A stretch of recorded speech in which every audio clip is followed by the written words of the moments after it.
So the Titanic game argument is pretty dumb. Now before we get into this video, I want you to open your mind. Just listen to what I've got to say before you start rage baiting in the comments. I recently did a video on a game that does not exist. It's an AI generated load of artwork advertising a Titanic game that doesn't exist. So in this video, I just want to recap through that video and talk about why some of the arguments don't appear to make any sense, and maybe I'll learn something new in the process. So this game went up on the PlayStation Store, advertising itself as a Titanic survival horror game. And it became very clear immediately that this game doesn't exist. All of the screenshots, all of the trailer, everything was all completely AI generated. Now, of course, I did a video on this as I like to cover video game scams on the channel and help people try and stay protected from getting rinsed from things that don't exist. But in that video, I made a passing comment that I thought that in general, this was completely insensitive, and people for the most part massively misunderstood the argument I was making.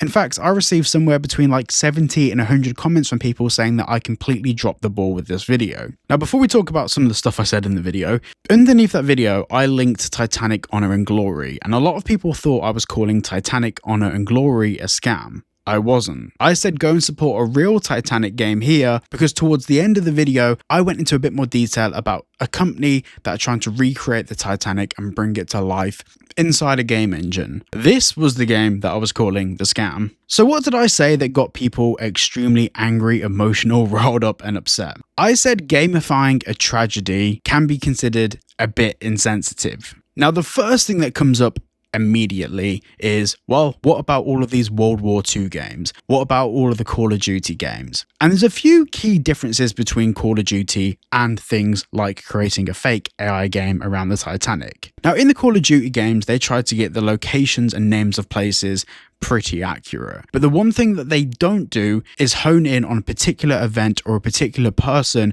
to gamify a particular tragedy. Essentially, they're not trying to tell the stories of one or two individual people. And they're not trying to trivialize it in the sense that with the Titanic, this Titanic game suggests that you could have survived if you did something different. The truth of the Titanic scenario is loads of people died because there wasn't enough lifeboats, because of selfishness releasing people into the lifeboats, and a million other factors that weighed into why that ended up being a tragedy. But the game itself, having a game around that tragedy, isn't really my core issue. My core issue is using a tragedy to scam people. And that's where I drew the line. And that's where I think gamifying a tragedy in the sense that you're advertising a game that doesn't exist and you're willing to scam people off it out of a realistic scenario where people actually lost their lives, that's where I thought it was a bit insensitive. Now, to be fair, there was many good arguments that were raised in the comment section, and they're things that I've had to rethink. Maybe my thoughts on it were wrong. Maybe I was incorrect about a few things.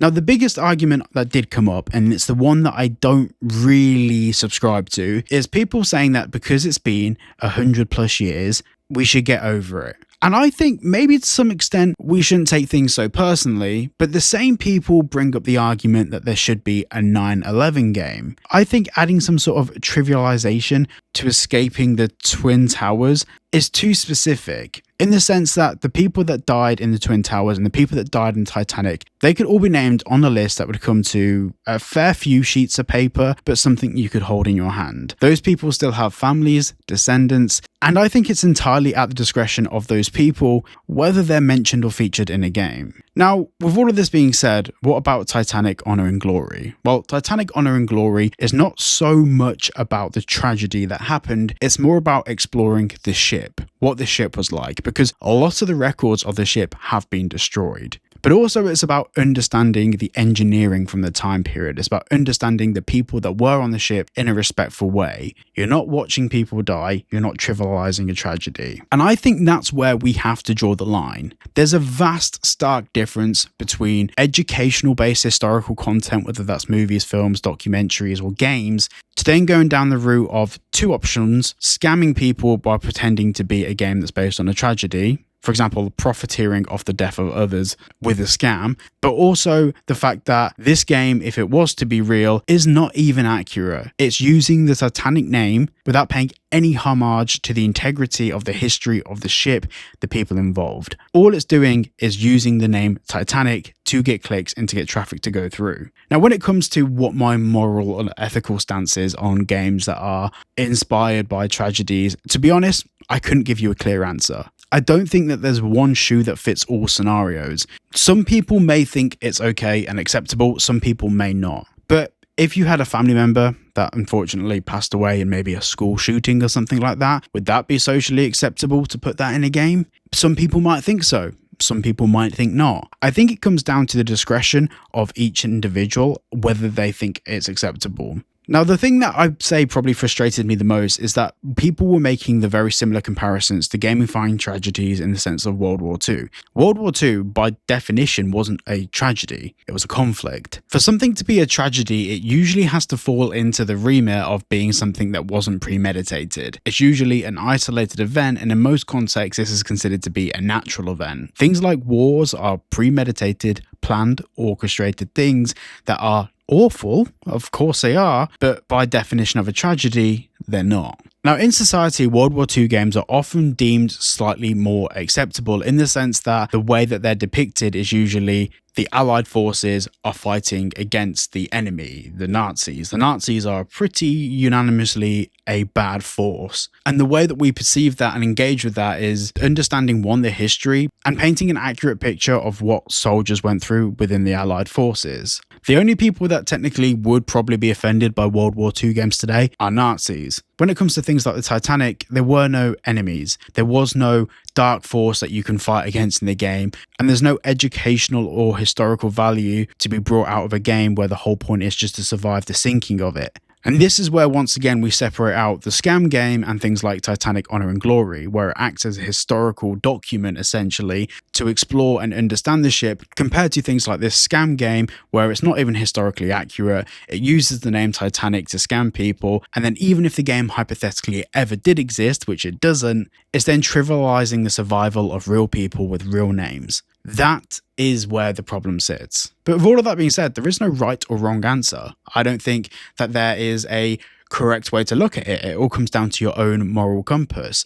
And I have noticed that people have very different moral compasses. And that's the very reason that people go out there and do absolutely awful things. To some people, they're fully okay with those things. To some people, they're not. Moral compasses are purely personal things. For me, I think using Titanic's name to scam people out of money is disgusting. The same people that create Titanic crypto coins, I don't think that's ethical. Go on, in the comments, do it. Call me woke. Call me woke. Now, there will be comments about this, so I think it's probably best if I just give a very brief explanation of how these scams work. Usually, people create like an AI-generated logo for a game. They'll create AI content for a game, an AI trailer. They'll market it all over the place. They'll put it up on Steam. They'll put it on the PlayStation Store. PlayStation Store, by the way, they don't manually review this stuff until the game's like in early access or pre-release or a month before the release date of these games. So that's why there's so many scams up on PlayStation Store at the moment. Basically, it gets spread everywhere. They use the PlayStation Store and Steam to make themselves look somewhat legitimate to the average person. And then you'll see it in like a month or two on Twitter. There'll be a crypto coin that comes out for this game. They'll be linking the PlayStation Store. They'll have the PlayStation logo, and they can legally put the PlayStation logo on it because they are on the PlayStation Store. All of this stuff will be all over the advertisements for this game. It will go viral. People will buy the coin because they're not interested in the game. They just know people that are interested in the game. It will bump the value of the coin. Blah, blah, blah, blah, blah, blah. Person that owns the coins pulls their money out of it. Everyone loses all their money, and then it disappears off the face of the earth. Case in point, the Paradise scam, which I've covered many, many, many times on the channel. So yeah,